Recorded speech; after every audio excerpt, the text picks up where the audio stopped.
and welcome. On October 26, 2018, the then Deputy Governor of Reserve Bank of India, Viral Acharya, gave an unprecedented lecture criticizing the government's high degree of interference into the affairs of central bank. 2 years down the line, right now, Viral has come out with his own book titled The Quest for Restoring Financial Stability in India.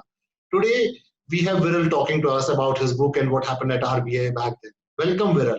Thank you, Furkan. It's a pleasure to be with all of you.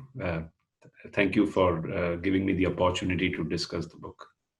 So, Viral, tell me one thing. How did you come up with this idea of writing it? Because you're putting your thoughts into a form of a book. Because very little has been written about financial stability in India till now. Yes. I think there were 2 or 3 reasons. First and foremost, Dr. Y.V. Reddy, who has written the foreword to the book, and who has been sort of like a person who has been guiding me at many difficult stages. He recommended that, like some of the previous governors and deputy governors, I try to bind together my speeches into a book. And he's absolutely right, which is that the individual pieces and speeches are sort of distributed chronologically and in the cyberspace. Binding them together gives them a cohesive aspect to your thinking. What was the overall framework that you had in mind when you were making specific remarks? Because even though each speech is in isolation, usually it's part of a journey. You are trying to get to certain goalpost as a policymaker. And so I took his advice seriously and decided that perhaps I should do this piece. Second, as I started some of the reflections after my term, I realized some of the thoughts I had during my term as well. But especially after the term, I realized that there were actually very deep common undercurrents to some of the issues that seemed pervasive in not being able to achieve financial stability fully in the country, in spite of the best efforts from the central bank, sometimes support from the government as well. And I wanted to put my thesis in front of everyone so that we could have an open public debate. And as you know, one of the core ideas of the book is that until the government balance sheets and the fiscal expenditures are in good shape, it's going to be hard for India to maintain financial stability because it creates relentless pressures on the central bank to accommodate the government balance sheets. That's second. And the third, as I say right at the beginning of my acknowledgements, public memory can be very short. I thought that my speeches had many ideas and thoughts that were enduring, that are likely to remain applicable to India and the Indian setting for several years, if not a decade or more. Usually when you leave office, people forget about you. But you want the ideas to endure, and I thought a book would be a good way of achieving this. So we're talking about your book, and your book coincides with the launch of the book of Urjit as well, who you have extensively worked with. And you have mentioned in the book that the fight was worth it, whatever you put in the efforts. So October 26 is a landmark when it comes to Indian central banking history. So can you tell us more about the build up to that? Because Urjit in his book mentions about the dilution of the bankruptcy code. Was it the only bone of contention, or what was the build up to it? As I've always maintained, specific events, specific individuals are not as important as what the underlying economic forces are, because manifestations of the underlying imbalances keep changing from time to time. So I'll focus on what is the story or the picture that I've tried to paint on the canvas in the introductory chapter of my book, which is that essentially when the government finances are not being managed too well, so the fiscal deficits are very high, the costs of borrowing risks becoming higher because they are adding more and more expenditures without much consolidation. Yeah. The tendency is to turn towards the central bank to try and accommodate it through compromises in banking sector regulation, through compromises in liquidity, and to some extent monetary policy, by larger transfer of surplus from the RBI balance sheet, and so on. I give 5 or 6 very concrete examples, and they were actually strewn all over my term. This was not specific to a particular time period necessarily. Second, as I stressed in the A.D. Shroff Memorial Lecture of October 26, 2018 that you mentioned, is that government horizons, because of the political cycles, can become very short term at certain points of time. Now, this is true all over the world. This is not specific to India. What you need is that the institutions of the country, which are safeguarding longer term issues in case of finance and central bank, this means inflation stability, protecting the interests of depositors, maintaining the banking sector in a healthy condition, maintaining stability in the fluctuations of the rupee dollar value. These are long term objectives, and the institution of the central bank has to be perched sufficiently away from what's happening down there in the valley, so that it can maintain its position with a strong foundation and remain unperturbed, unmoved. And I think this is really the point we were trying to convey in that memorial lecture. I'm carrying it forward in the book with maybe a much clearer understanding and diagnosis of what is really the underlying problem. And I think it's the fiscal overstretch of the government. Yeah. So you talked about fiscal overstretch. Now, one of the most important things that happened at the point of time, I remember I was hands down working on that story on 7th of November morning. I wrote that story, the government eyeing the RBI reserves to fill in their fiscal deficit.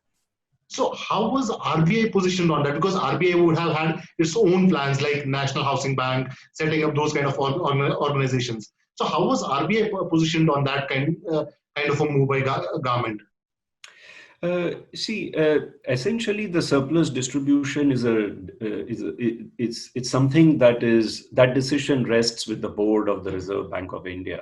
So I think it would not be appropriate for me to get into the details of what the position of the board was. But as I explain in that A.D. Shroff Memorial Lecture, as well as the book introductory chapter, very clearly, that ultimately the benefits from the balance sheet of the RBI ultimately accrue to the government. The question is, are the benefits passed away right now, or will they be passed away over a period of time? Now, why does this distinction matter? This distinction matters because, as I stressed, the central bank has to achieve several long-term objectives for the economy, and for that it requires to maintain a balance sheet of certain size. This is a point that several former governors and deputy governors have also articulated in their remarks and speeches and writings. So when there is pressure to transfer a very large portion of the RBI profits without provisioning for the rainy day, where the RBI might need a large balance sheet, I call it what is termed as a coercive monetization, which is that rather than the government going to the market to finance itself and borrow at the going market rates, it is forcing the central bank to actually accommodate its expenditures. And because it's now no longer a market transaction, essentially this ends up being, in the short run, something of a freebie for the government. So when we talk about what are the things that you handle at RBI, one of the major things that happened during your time was handling the aftermath of demonetization. How much friction did it cause between the RBI and the government? Because whatever government had done, it had to be handled by the Reserve Bank of India. Yeah, so, I joined several months after demonetization, in fact, about 2.5 months. This was also not, currency management was not a part of my portfolio. I think the only episode related to demonetization that I touch upon in the book is the fact that what demonetization did was to essentially convert a lot of the money that was sort of in the shadow in the economy into bank deposits. our banks were not very well capitalized at Yeah. that point of time. So banks could not use the deposits immediately to Yeah. create new loans. Yeah. In any case, the flood of deposits into banking sector was so large that they could not have lent it out all at once that Once. quickly. So what this did was that banks had to bring down the deposit rates, and the Indian savers, because the deposit rates came down, they gradually started looking for higher yields elsewhere in the financial markets. And there started these products called debt liquid mutual funds, which started offering higher rates than bank deposits. They became attractive to the Indian savers. And what a large number of these debt liquid funds were doing were offering higher rates to savers by investing in non-bank finance companies. And these non-bank finance companies were in many cases simply rolling over or evergreening the housing loans that had already gone bad in the aftermath of the RERA and post demonetization and so on.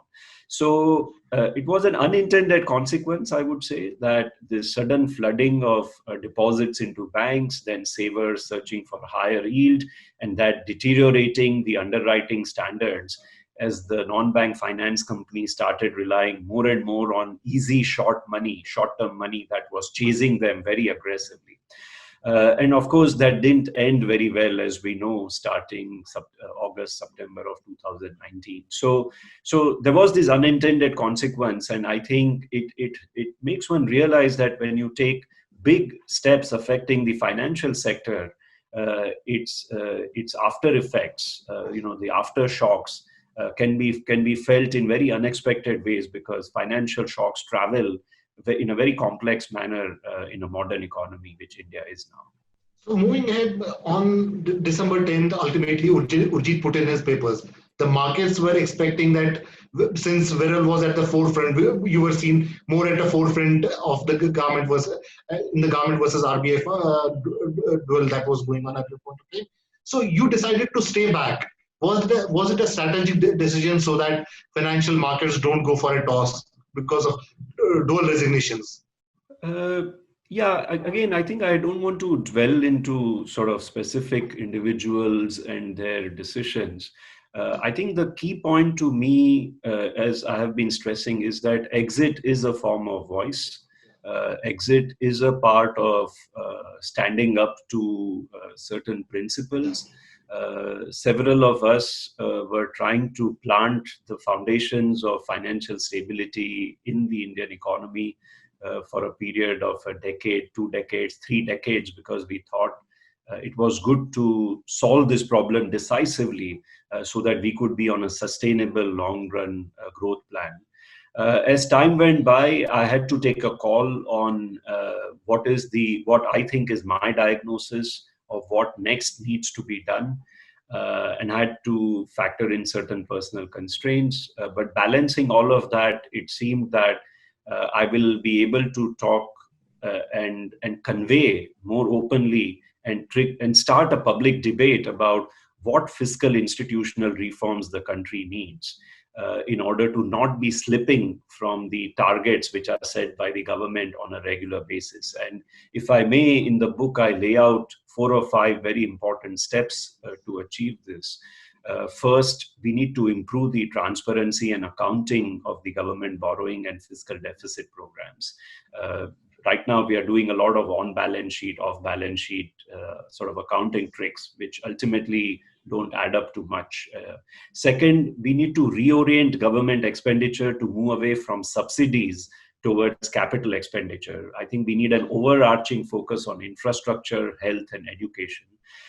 Third, in the midst of the COVID episode that we unfortunately find ourselves now, the government needs to take necessary expenditures, but there isn't much space.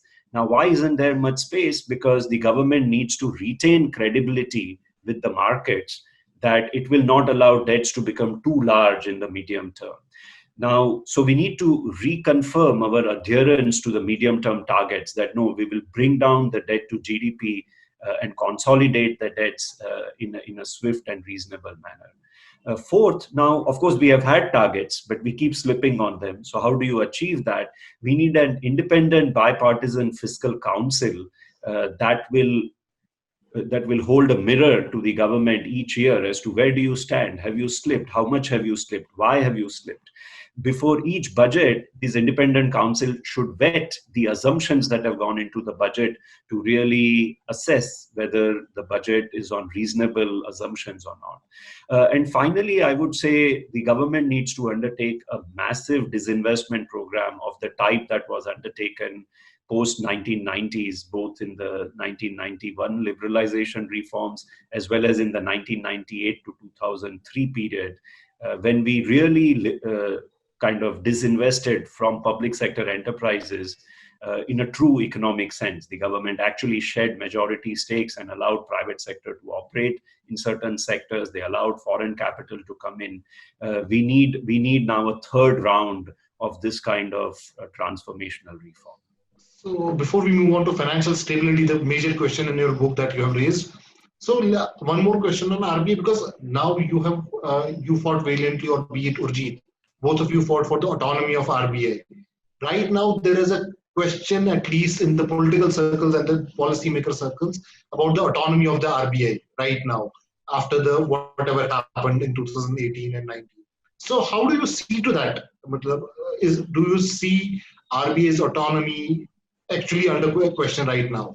See, in fact, if you read Dr. Reddy's foreword in the book, he says that on paper, which is as per the Reserve Bank of India Act, RBI is one of the least independent central banks as per the statute, as per the letter of the law.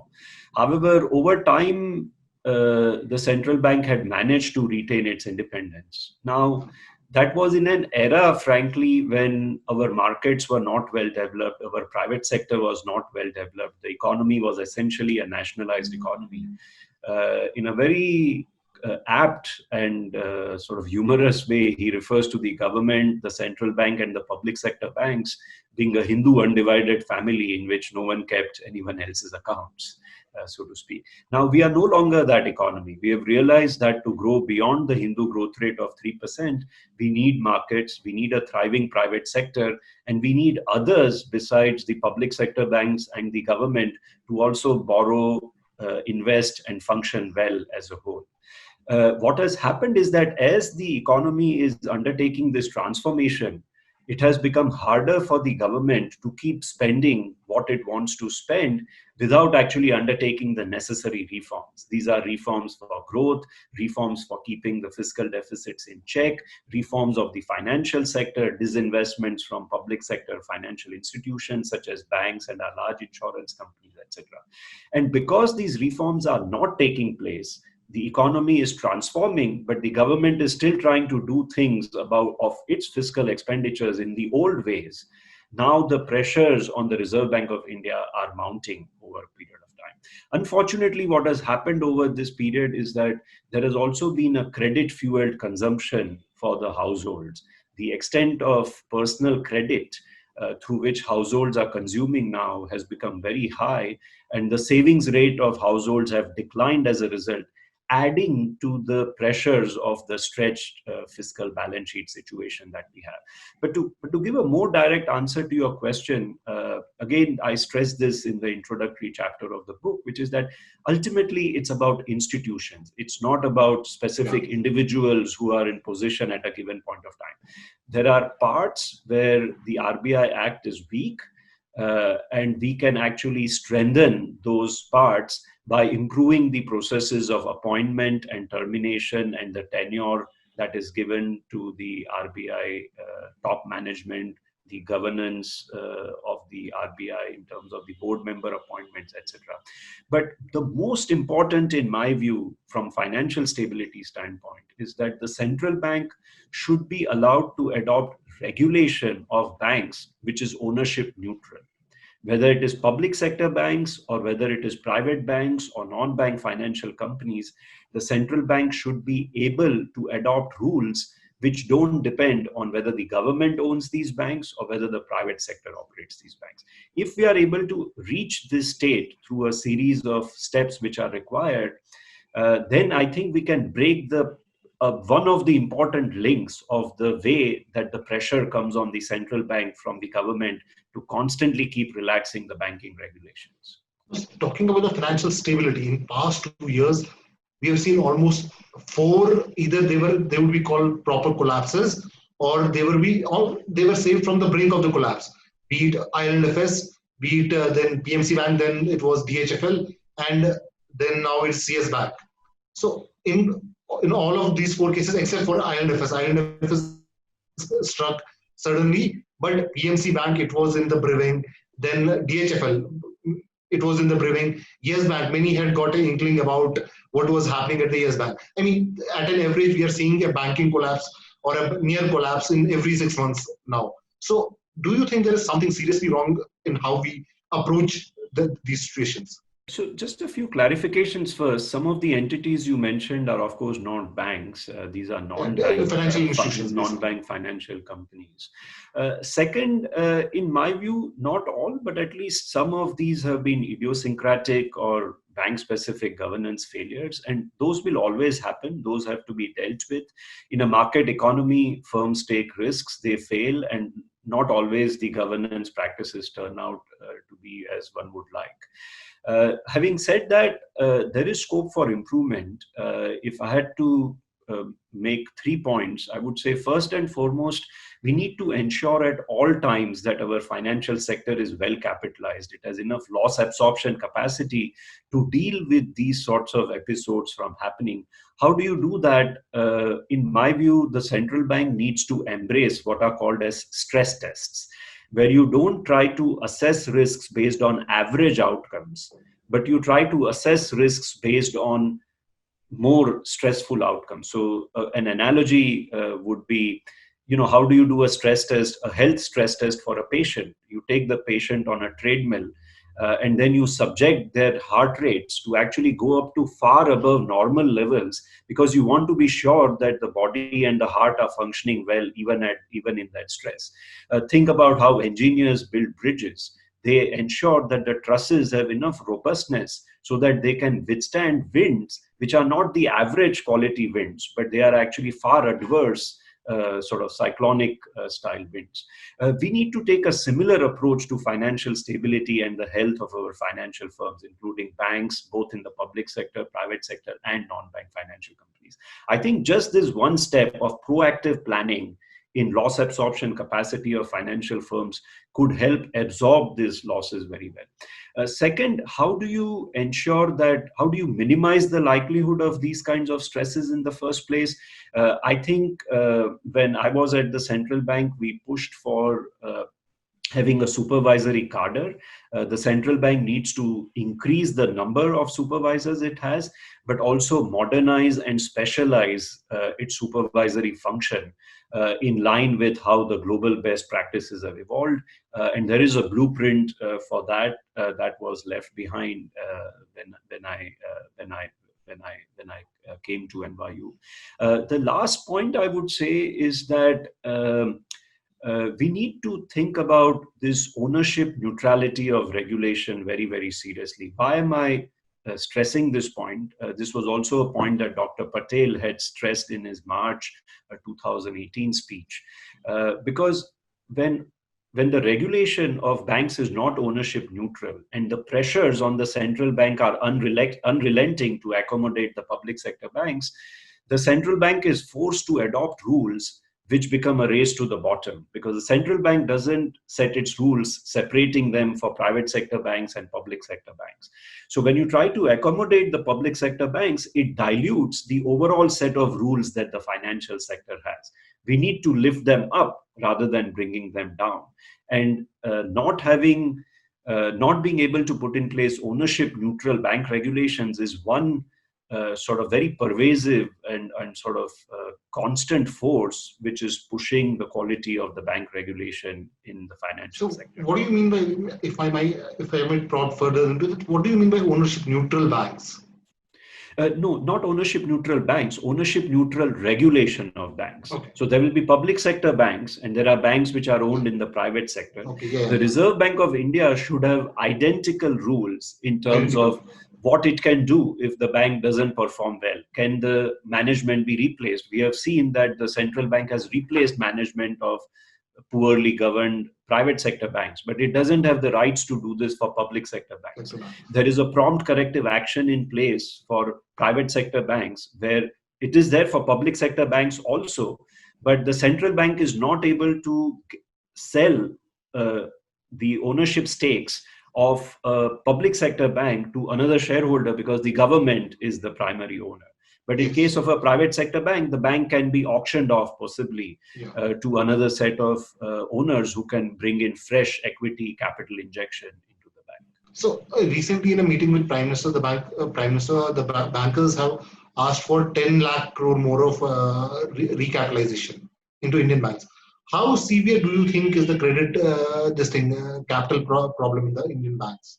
I think it's a good question. Of course, I don't know what specifically was discussed there, but what has been recently released is the Reserve Bank of India's Financial Stability Report, which is highlighting that given the sort of GDP contraction that is likely to arise in the aftermath of COVID, we may see non-performing assets to overall assets ratios in the banking sector, which are on the order of 12.5%, 14.5%, 15%. These are very large numbers. This is for the first time that the Reserve Bank of India Financial Stability Report is projecting this sort of stress. Many analysts are projecting even greater contraction than assumed by the Financial Stability Report, and therefore even higher potential losses.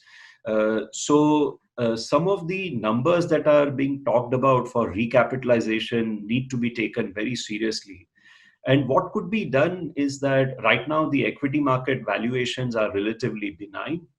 We are only 10 to 15% off the peak valuations in the pre-COVID phase. So what the government can do, in my opinion, is to disinvest its stakes from public sector banks and allow them to go below majority stakes, maybe bring them down to 25%. It will relax its fiscal burden because it doesn't have to borrow this money. It will come in the form of equity sales of these entities. Of course, the central bank will also have to ask private sector banks and non-bank financial companies to also go to the market and raise capital, but many of them are doing this on their own. The idea for the central bank, the key idea would be to ensure that those who have less capital or those who are more vulnerable to the upcoming stress are especially in a good position with recapitalization to deal with that stress. Since you talked about the fiscal dominance of the government in the book, so recently there have been talks about extending the loan moratorium by the central bank. So how do you think it will impact the health of the banks in the long run? Because what I can see right now is it directly impacts their net interest margins. What other than that you see is impacting? Is it going to impact them? Right.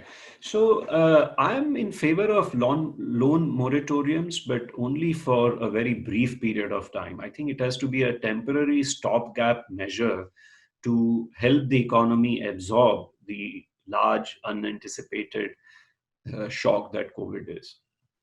Now, COVID has two kinds of effects. One is that certain sectors were already not doing well, and their shock will be accelerated. Their decline or their distress will be accelerated by the fact that we now have a rude growth shock. On the other hand, there are sectors that were probably doing fine, such as parts of the transportation, hospitality sectors, etc., but where the specific nature of the COVID shock has impacted their ability to generate revenues very, very significantly. Now, both of these firms, both of these parts of the corporate sector will require to restructure their debt, because if the revenues are not there, you have to bring your debts down, because otherwise you will not be able to function as a healthy corporation that can invest, can employ labor, and can continue with its normal ongoing operations. So therefore, two things. I think maybe with the debt moratoriums need to be reversed with a sunset clause, whether it's right away or in 3 months' time. I'm sure the central bank will weigh the pros and cons as it does that. But you can see that several senior bankers are actually saying that there is no need anymore actually for the debt moratorium to be extended beyond the 31st of August, because that would already be 6 months. And in my opinion, that's enough as a stopgap measure. I think then we need to go on.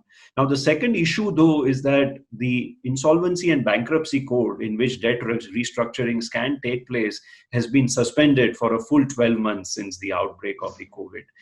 In my view, this is too far. I think the Insolvency and Bankruptcy Code should be reopened along with the expiration of the debt moratorium, so that firms that need to efficiently restructure their debts have a mechanism to do this. Because if we don't open the IBC courts and the benches, the only way out would be to do what is called as pre-packaged bankruptcy, where the bankers and the other creditors, they work with the firms outside of the legal system and rewrite their contracts. For whatever reason, this kind of restructuring debt hasn't been that prevalent in India. I'm not saying therefore it cannot happen. It can happen and should be attempted, but we don't have the infrastructure and the experience ready to do a large number of prepackaged bankruptcies. So if the Insolvency and Bankruptcy Code is allowed to open, it will offer more options to restructure the debts in an efficient manner, in my view. Another point that I would want to raise is you talked about structural reforms, which Dr. Rajan has been also talking about. So can you tell us more about what kind of structural reforms are needed right now, given the situation? It's in a very precarious situation, the economy right now. So what are the structural reforms that you are suggesting? So that's a great question, Furqan. The first point I would say is to reiterate what I've been saying in several of my speeches, as well as my introductory chapter in the book, which is that bank credit-based stimulus is not a way to grow on a sustainable basis. The way to grow on a sustainable basis is to improve the institutions of the country and to improve the ease of doing business in the country. For that, we need investments in infrastructure, health, and education. These are the public goods that the government should primarily focus on. It needs to reorient its expenditure more and more towards capital expenditures of this type, because they crowd in private sector investment. When you create good infrastructure, think about the Golden Quadrilateral project that was created for building the highways in the country. So I would say that has to be one important priority. It will crowd in jobs, it will crowd in private sector investment, and help give the economy a soft landing in the post-COVID phase. Second, I would say that right now there is a sort of a Cold War brewing against China in many parts of the world. Yeah. People are trying to move their supply chains away from China, either because the governments are asking companies to do it, or because companies are themselves wanting to not be reliant on just one country as its primary supplier. Now, of course, global supply chains are very complex, but I think if India can position itself as the next place to be for companies, for manufacturing, for hiring labor in both services as well as manufacturing, I think rather than the Chinese import constraints simply increasing the cost of our goods that we consume from China, we will get a bit of an advantage because it could boost our growth levels to higher levels. I think this is important. So on the ground, ease of doing business has to be improved, and this has to be seen and believed by the foreign companies so that they move their supply chains to India as they are trying to diversify away from China. And third, if I could add one more point, over the medium term, it would really help if the government restored its finances, it restored fiscal deficits and debt to GDP to reasonable levels, because new shocks will come down the line. COVID is not the last shock that the Indian economy or the global economy will face. When the new shocks arise, we need the capacity to absorb these shocks, and so that the government can do counter-cyclical expenditures and provide a buffering role, a stabilizing role to the economy when these shocks arise. So both for expenditures now, as well as the ability to do the expenditures when future shocks arise, we need to get our fiscal path on a medium-term consolidation trajectory. And for that, it can undertake some reforms. I have some ideas in the chapter that may be worth considering. So you talked about sachetization of bank loans in your book. So now, can you explain a bit more about it? And is it a work in progress when you left RBI and when you had left from RBI? Was it a work in progress? Yeah. So Furqan, what I meant by sachetization of loans is that a loan has to be of the right size and the right maturity and based on the cash flow profile, especially when we think about the smaller borrowers, say the farmers or the micro entrepreneurs of the country.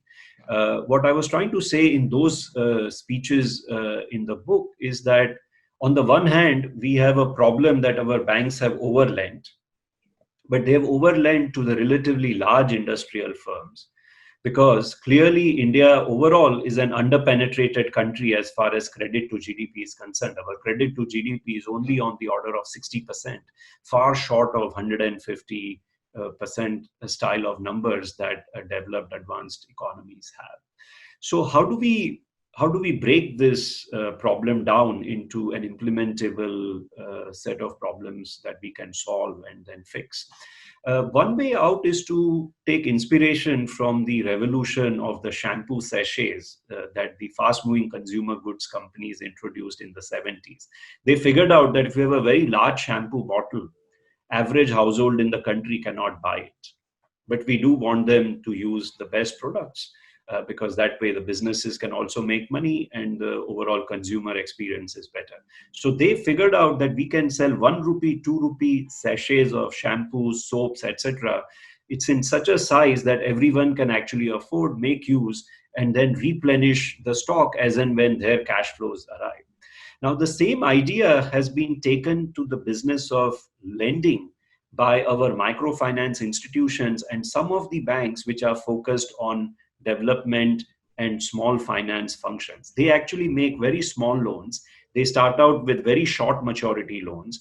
Then as and when the micro entrepreneur is able to repay them, they increase the size of the loan and the maturity, because the bank or the microfinance institution now learns that, oh, a certain cash flow profile enables my borrower to repay the loans.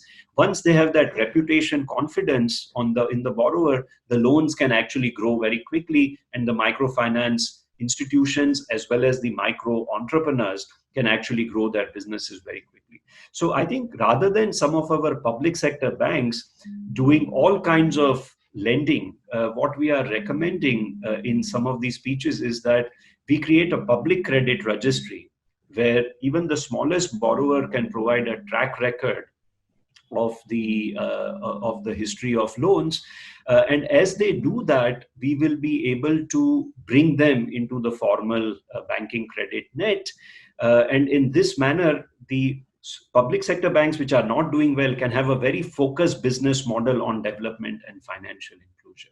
So you talked a lot about asset quality. Now, if we look at the case of IL&FS, it was a A-rated debt till the time it collapsed. So do you think that there is a question on how rating agencies in India operate, or be it globally?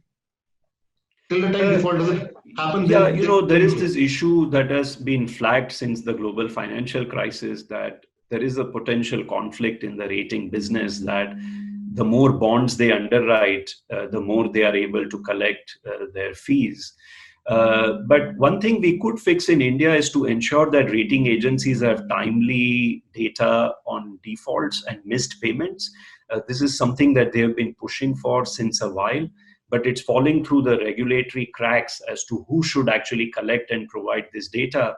The public credit registry that I was mentioning, where anyone's borrowing history in terms of how much they've borrowed, when they missed the payment, or have they made all the payments in time, can be collected and provided in a timely manner to rating agencies as well. And that will improve the efficacy of the ratings mechanism, in my view. Thank you so much, Viral, for joining us today.